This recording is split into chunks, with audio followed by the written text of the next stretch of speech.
Hi everyone, welcome to the class once again. I hope you're all doing good and the best of your health. तो आज की class में जो practice करेंगे वो होगा जी एडवांस पैटर्न क्वेश्चन और हम लोग फर्स्ट 5 क्लास एक्सरसाइज में कर लिया प्रैक्टिस. आई होप कि आपने देखा वो वीडियो. आज की क्लास में आफ्टर 5 क्वेश्चन देखेंगे कौन कौन सवाल करते हैं. यहाँ पे हम लोग मोर देन वन चॉइस और इंटीजर टाइप करेंगे. तो let's go with the next 5 question 6 से लेकर 10 तक. ये हम लोगों ने 5 कर लिए थे. 1 2 3 4 5 कर लिया था हम लोगों ने. 6 से करते हैं. यहाँ पे मोर देन वन ऑप्शन करेक्ट है इसमें, यानी कि एक से ज़्यादा ऑप्शन सही हो सकते हैं, फिर एक ही सही हो या एक से ज़्यादा सही हो सकते हैं. A particle of mass m and positive charge q moving with a constant velocity ui 4i metre पर सेकेंड, यानी कि x एक्सिस के अलॉन्ग जा रहा है. ठीक है. enters a region of uniform static magnetic field normal to the xy plane. normal to the xy plane मतलब कि z एक्सिस के अलॉन्ग होगा, या तो पॉजिटिव z एक्सिस के अलॉन्ग या तो नेगेटिव z एक्सिस के along. The region of the magnetic field extends from x equal to 0 to x equal to L for all values of y. x equal to 0 से x equal to L तक दिया है यहाँ पे magnetic field का limit. After passing through this region, the particle emerges on the other side after 10 milliseconds. Particle other side पे 10 millisecond के बाद इमर्ज होता है with a velocity u2 equals to 2 root 3 I cap plus j cap metre पर second. The correct statement is, यहाँ पे दिया हुआ है A, the direction of magnetic field is minus z direction. The direction of the magnetic field is plus z direction. The magnitude of magnetic field is 50 pi m by 3q units. The magnitude of the magnetic field is 100 pi m by 3q units. देखते हैं ABCD में कौन सा option सही है. सबसे पहले देखो कि पार्टिकल जा रहा है प्लस एक्स एक्सिस के अलॉन्ग और जो मैग्नेटिक फील्ड है वो है from x equal to 0 to x equal to L. तो मैं जरा यहाँ पे डायग्राम दिखा दूँ कैसा हो रहा है, चीज़ें हैं कैसी. ठीक है. ये रहा x इक्वल टू 0 से लेके x इक्वल टू L तक मैग्नेटिक फील्ड प्रेजेंट है मान लो. अब हमें ये मालूम नहीं है कि मैग्नेटिक फील्ड इधर की तरफ है, आपकी तरफ, या into the plane of the board है. पार्टिकल गया कैसे है? पार्टिकल एंटर किया है इस स्पीड से जिसमें दिया है speed u1 equal to 4i metre पर सेकेंड, या इसको ऐसे नोट करते हैं u1 is equal to 4i cap. ठीक है, ये दिया हुआ है. जब फाइनली ये एग्जिट कर रहा है तो देखो 2 root 3 i cap plus j cap, यानी कि जो पार्टिकल का स्पीड है, वेलोसिटी है, वो इस रीजन में है 2 root 3 i cap plus j cap. बहुत सिंपल है, इसे समझना हम लोग के लिए बहुत समझना इजी है.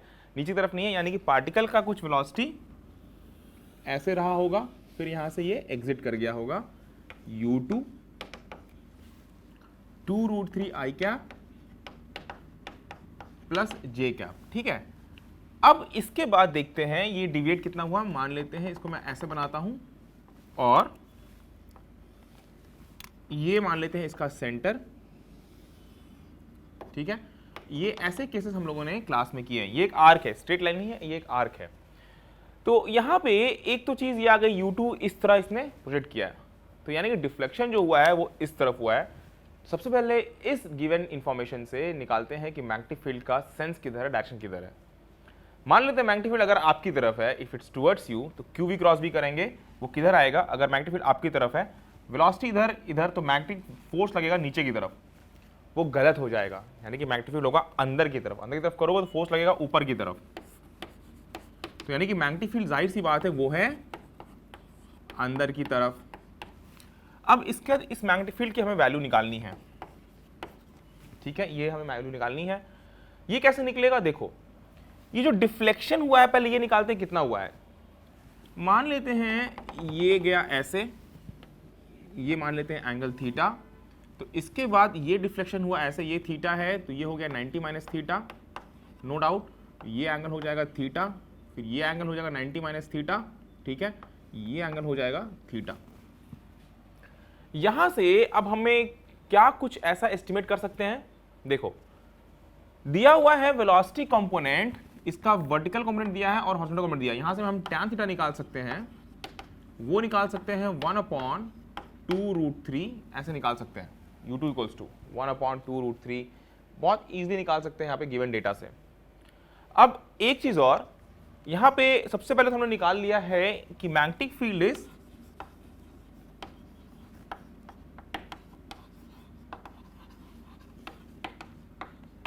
Into the plane of board. ठीक है, तो यानी कि वो है इनटू, यानी कि ऑप्शन नंबर ए जो सही है हमारे पास, magnetic field into the plane of board. एक काम करो, यहां तक नोट कर लो, मैगलैंड से बताता हूं. ठीक है ना, यहां तक नोट कर लो. ओके मैं एक चीज़ और बता दूं यहाँ पे, एक जरा क्वेश्चन में यहाँ पे जो अगर हम वेलोसिटी देखें u2, इसकी वैल्यू इनिशियल वैल्यू के साथ सेम होनी चाहिए दोनों का मैग्नीट्यूड, तो यहाँ पे ये ब्रैकेट में रहेगा, ठीक है ना, ये चीज़ ब्रैकेट में रहेगा तभी ये चीज़ सही निकल के आएगा। तो फिर अगर हम करेंगे यहाँ पे तो ये 2/2√3 होगा, तो यहाँ पे जो रिजल्ट निकल के आएगा tan थीटा, ठीक है, वो निकाल लेते हैं हम लोग। tan थीटा की वैल्यू जो निकल के आएगी वो निकल के आएगी 1/√3, फिर यहाँ से थीटा निकल के आ जाएगा 30 डिग्री या π/6, ठीक है। तो मैं यहाँ पे नेक्स्ट चीज लिख देता हूँ कि implies that theta equals to 30 degree या थीटा इक्वल्स टू π/6। एक चीज तो ये निकल के आ गई। अब हमें मालूम है कि जो डिविएशन होता है theta equals to omega into t. Omega क्या है? एंगुलर स्पीड, जिस स्पीड से ये चला, यहाँ देखो ऐसे चला, तो ये मैंने सवाल सेम तरह क्वेश्चन क्लास में डिस्कस किया हुआ है, आज उस तरह का सवाल जे एडवांस में आ चुका है, ठीक है ना। तो ओमेगा इंटू टी करेंगे तो हमें ये निकल जाएगा। ओमेगा क्या होगा मैंने बता चुका हूँ यहाँ पे, देखो ओमेगा क्या होता है, r equals to m v by q b, ये पता है हमें। यहाँ से वी बाई आर क्या होगा, देखो वी बाई आर होगा q b by m, v by r क्या होगा omega, that will be q b by m. तो q b by m into t कर दें यहाँ पे, टी की वैल्यू दी हुई है, क्यू की वैल्यू हमें थीटा की वैल्यू मालूम चल गई है, बी निकालना है, तो बी क्या निकल के आ जाएगा, बी निकल के आ जाएगा theta into M by Q into T. और यहाँ पे बी जो दिया हुआ है देखो किस फॉर्म में दिया हुआ है, क्यू और एम के फॉर्म में दिया हुआ है, तो टी की वैल्यू पुट कर दें, टी है यहाँ पे दिया हुआ है 10 मिली सेकेंड्स, वैल्यू पुटअप कर दो, π/6 इंटू एम अपॉन क्यू 10 मिली सेकेंड, तो 10 इंटू 10⁻⁻3, ठीक है। तो यहां से अगर हम लोग सॉल्व करें ये निकल के आ जाएगा, पाई रहेगा यहाँ पे हमारे पास, तो मैं ऊपर लिख देता हूं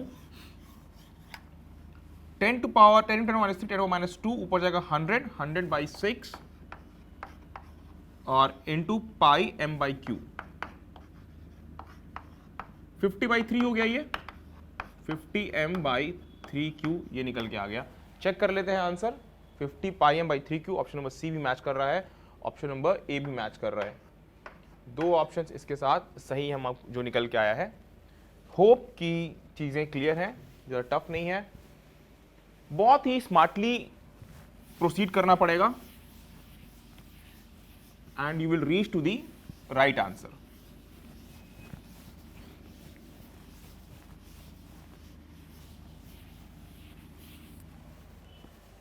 ये तो कर लिया हम लोगों ने एक more than one option correct. 7th, consider the motion of a positive point charge in a region where there are simultaneous uniform electric and magnetic fields E equals to E naught j cap plus y axis के along है, B equals to B naught j cap, ये भी y axis के along है। At time t equals to 0, this charge has velocity v in the xy plane, making an angle theta with the x axis. Which of the following option are correct for the time t greater than 0? तो पहले मैं एक scenario दिखा देता हूं चीजों में यहाँ पे हो क्या रहा है। मान लेते हैं हमारे पास ये रीजन है, इलेक्ट्रिक फील्ड दिया हुआ है, वो दिया हुआ है ऊपर की तरफ, E equals to E naught J cap, magnetic field दिया हुआ B नॉट J कैप,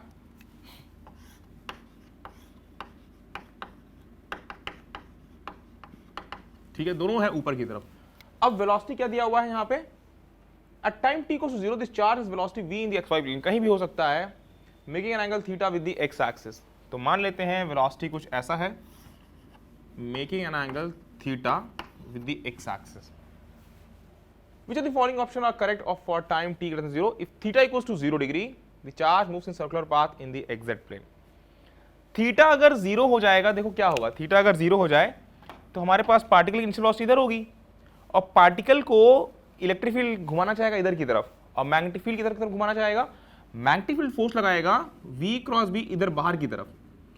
तो एक तरफ एक्सेलरेशन हो रहा है इधर की तरफ और मैग्नेटिक फील्ड घुमा रहा है बाहर की तरफ। मैग्नेटिक फील्ड चाहेगा कि वो सर्कुलर मोशन में घूमे, तो सर्कुलर मोशन किस तरह होगा, ये कुछ इस तरह सर्कुलर मोशन होगा, देखो इलेक्ट्रिक फील्ड एक्सेलरेट करेगा और ये इस तरह होगा, तो ये एक्स-जेड प्लेन में तो हो रहा है और पिच बढ़ रहा है इसका। If theta equals 0 the charge moves in circular path in the X Z plane, circular path में नहीं होगा, ये एक हेलिकल पाथ होगा।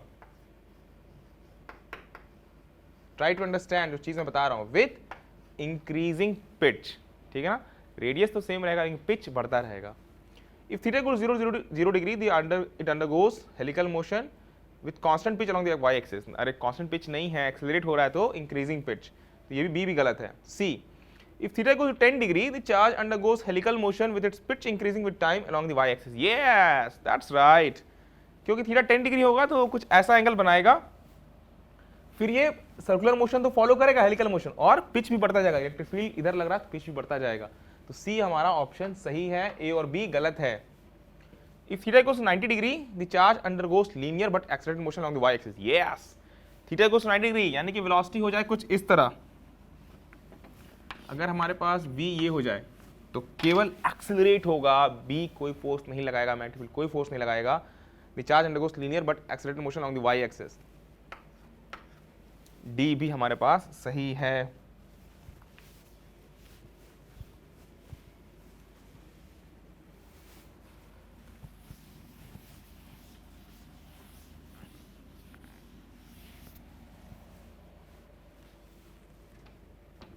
ये हो गया question number 7।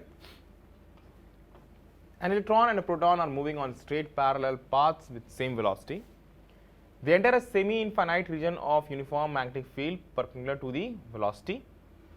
Which of the following statement are true? ठीक है, they will never come out of the magnetic field. They will come out with traveling along parallel paths. They will come out at the same time. They will come out at different times. देखते हैं। मान लेते हैं magnetic field कुछ ऐसा है,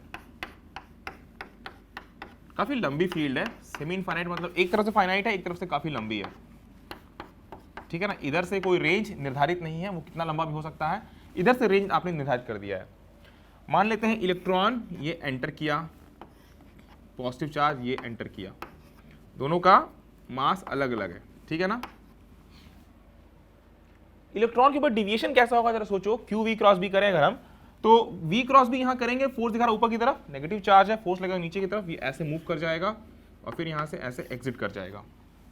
यहां पे करें क्यू वी क्रॉस बी, तो इसको फोर्स लगेगा कुछ इधर और ये ऐसे एग्जिट कर जाएगा, ठीक है भाई। दोनों निकलेंगे तो पैरेलल पाथ से ही, और निकलेंगे जरूर, क्योंकि यहां से काफी बड़ी फील्ड है तो निकलना इन्हें जरूरी है ही। तो they will never come out of the magnetic field, ये गलत है। They will come out travelling along parallel paths, ये सही है। They will come out at the same time, क्या ये जरूरी है? देखो यहां पे टाइम की अगर बात करें हम, तो टाइम पीरियड होता है 2 पाई m बाई क्यू बी। तो m और चार्ज दोनों पे डिपेंडेंट है, चार्ज भले सेम है, मास दोनों का दूसरा है। ये टाइम पीरियड पूरे सर्कुलर पाथ के लिए हाफ सर्कल बनाएगा तो इसका जस्ट हाफ हो जाएगा।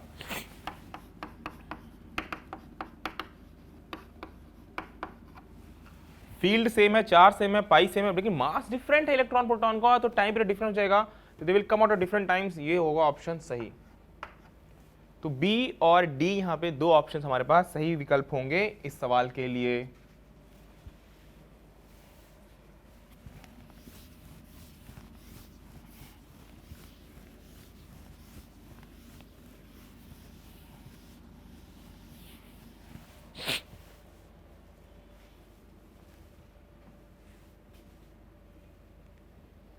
इंटीजर टाइप, यानी कि इसका जवाब जो होगा सिर्फ एक इंटीजर ही होगा।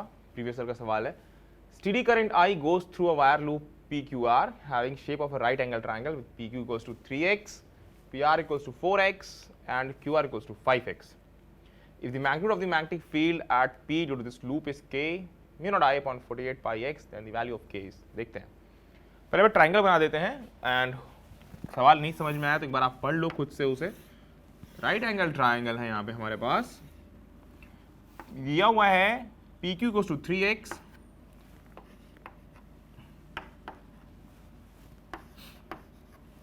PR equals to 4x and QR equals to 5x, ये दिया हुआ है।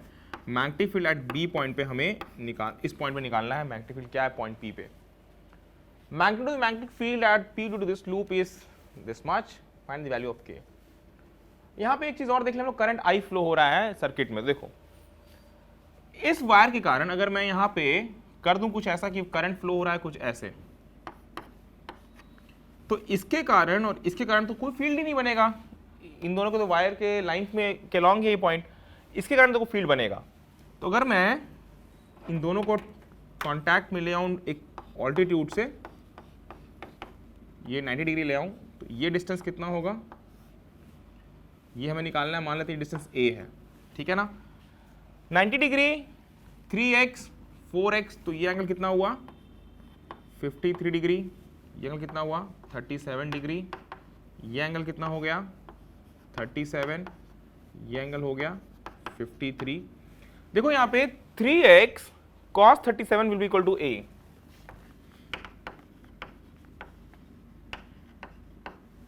Is equal to 3x into cos 37 होता है 4/5, 12x/5, ये डिस्टेंस हो गया a का। मैग्नेटिक फील्ड का value b equals to mu naught I upon 4πd। भाई बार बार मैंने ये फॉर्मूला लिखता हूँ, बताया हूँ कि बहुत ज़रूरी है, डिराइव भी करवाया हुआ है क्लास में, तो इसको स्मार्टली देखना है। sin phi 1 plus sin phi 2, ये वायर है, ये स्ट्रेट लाइन है, यहाँ पॉइंट पे निकालना है, इन दोनों को एक्सट्रीम से कनेक्ट किया, ये 53 डिग्री, ये 37 डिग्री बना रहा है, यानी कि एक 37 लेना है, एक 53 लेना है, तो म्यू नॉट I अपॉन 4 पाई, भाई डी की वैल्यू कितनी है, ए निकल के आया 12x/5, sin phi 1 sin 37 plus sin 53 degree,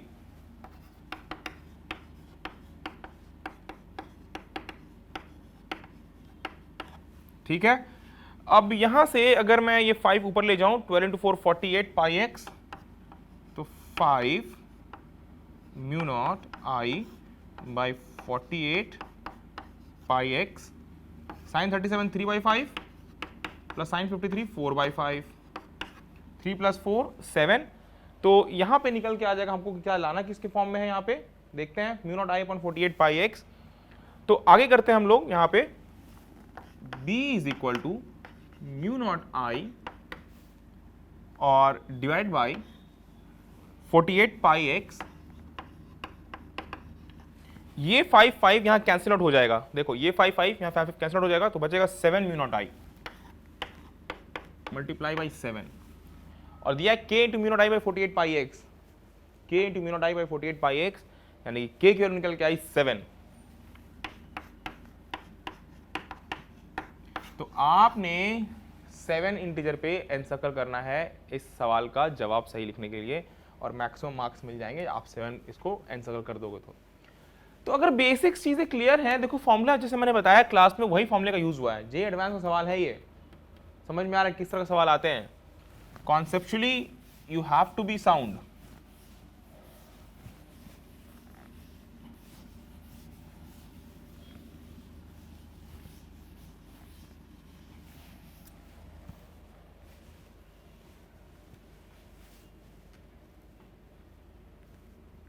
tenth question करते हैं यहाँ पे हमारे पास।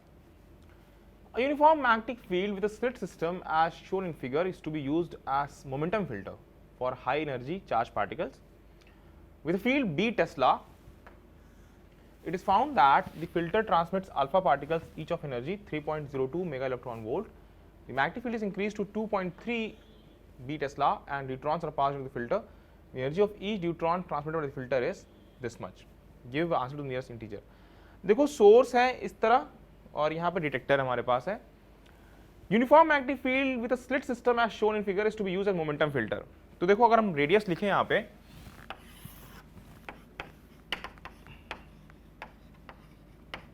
R equals to mv by Q B for high energy charge particle with field b tesla. तो अगर मैं रेडियस ऑफ अल्फा पार्टिकल करूं तो m of alpha into v of alpha, ठीक है, divided by q of alpha into b। इसको लिख सकते हैं एनर्जी के टर्म्स में, क्योंकि दिया हुआ है each of energy 3.02 mega electron volt kinetic energy दिया हुआ है।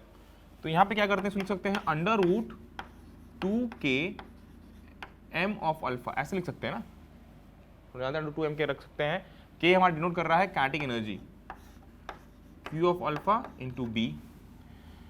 इसके बाद रेडियस ऑफ, अगर मैं यहां पे न्यूट्रॉन्स के बारे में बात करूं, सिमिलरली रेडियस ऑफ न्यूट्रॉन्स वो क्या हो जाएगा, under root 2k of neutrons into mass of neutrons divide by Q of neutrons into 2.3 times of B, क्योंकि मैग्नेटिक फील्ड की वैल्यू बढ़ा दी गई 2.3 B times. The magnetic field increased to 2.3 B Tesla and neutrons are passed into the filter. The energy of each neutron transmitted by the filter is this much. ये दिया हुआ है. तो देखो दोनों का रेडियस, सोर्स और डिटेक्टर दोनों का रेडियस तो भाई सेम है, ये दिया हुआ है. तो यहाँ पे हम क्या कर सकते हैं, यूज कर सकते हैं ये चीज कि R of alpha is equal to R of neutron. फिर इसको रिजॉल्व करें हम लोग तो निकल के आ जाएगा under root 2k alpha m alpha divide by q alpha into b is equal to 2kd m d से neutron qd into 2.3 times of b. चीजें जो कैंसिल आउट होंगी 2 कैंसिल आउट कर दो, ये स्क्वायर कर दो तो निकल के आ जाएगा. हमें निकालना है काइनेटिक एनर्जी ऑफ दिस. तो काइनेटिक एनर्जी ऑफ न्यूट्रॉन बराबर आएगा, स्क्वायर भी कर रहे हैं हम लोग, ठीक है ना, स्क्वायर कर रहे हैं, वो निकल के आएगा Q D by Q alpha whole square multiplied with M alpha multiplied with 2.3 whole square, ठीक है, मल्टीप्लाइड विथ एम अल्फा, ठीक है, and divide by M D. भाई ये वैल्यूज हमें पुट करने हैं और फाइनली चीजें निकल के आ जाएंगी. Q D by Q alpha, alpha के पास कितना चार्ज होता है, न्यूट्रॉन के पास कितना चार्ज होता है, उस हिसाब से हमें जस्ट करना है. न्यूट्रॉन के पास 1 होता है, अल्फा के पास 2 होता है, तो 1/2 हो जाएगा ये, ठीक है, 2.3 होल स्क्वायर यहाँ पे ये आ जाएगा. और M alpha by M D ये 4 टाइम्स होता है. तो अगर मैं इसे करूँ यहाँ पे तो जो चीज़ें निकल के आएंगी वो हम रिजॉल्व करने, वैल्यूज रखनी है. मैं वैल्यूज अगले एंड में रखता हूँ, इस पार्ट को नोट कर लो यहाँ तक, अगले वैल्यूज अगले एंड से मैं वैल्यूज रखता हूँ, यहाँ तक नोट कर लो. ओके, एक चीज और यहां देख लो कि यहां पे के अल्फा भी हमें मेंशन करना पड़ेगा, ठीक है ना. अब वैल्यूज पुटअप कर देते हैं यहां पे. तो यहां पे Q D by Q alpha 1/2 हो जाएगा whole square multiplied with 2.3 whole square multiplied with M alpha by M D, वो बहुत जाहिर सी बात है, ये 4/2 हो जाएगा, 2 आ जाएगा. अब के अल्फा की वैल्यू दिया है 3.02, ठीक है ना. तो 3.02 थोड़ा सा कैलकुलेशन इन्वॉल्व है, ठीक है ना. इसको कैलकुलेट करें अगर हम लोग तो ये नियर टू 8 आएगा, 8 मेगा इलेक्ट्रॉन वोल्ट्स में आएगा. तो 8 आपको जो है इंटीजर एनसर्कल करना पड़ेगा इस क्वेश्चन के लिए, ठीक है ना. तो ये आएगा इसका आंसर 8 मेगा इलेक्ट्रॉन वोल्ट. तो इस तरह का सवाल आते हैं जेई एडवांस में. होप कि आपने देखा होगा कि कैसे कैसे सवाल आ रहे हैं. कॉन्सेप्चुअल, वेरी डीप अंडरस्टैंडिंग, थोड़ा सा स्टेप्स लेने पड़ेंगे हमें, कैलकुलेशन भी थोड़ा सा जल्दी स्ट्रॉन्ग रखना पड़ेगा, वक्त कम लगे. स्ट्रेट क्वेश्चन नहीं आता है जेई में, ये बात तो क्लियर हो गई हमें. मेंस में आप किस्मत अच्छी होगी तो आपको स्ट्रेट क्वेश्चन आ जाएंगे. एडवांस में तो कुछ ना कुछ हमें प्रैक्टिस करना पड़ेगा, तभी हम एडवांस के क्वेश्चन कर पाएंगे. तो I hope you have learned, और मैं आशा करता हूँ और क्वेश्चन प्रैक्टिस करेंगे. प्रीवियस के सवाल लगाओ, ज़्यादा सवाल लगाओ, उतना अच्छा प्रैक्टिस, उतनी ही ज़्यादा सक्षमता बढ़ेगी. तो थैंक यू एवरीवन, आप सभी का मेरे साथ जुड़ने के लिए. अगले क्लास में कुछ और नए कॉन्सेप्ट साथ मिलूंगा, तब तक के लिए मेरी शुभकामनाएं आपके साथ हैं. धन्यवाद.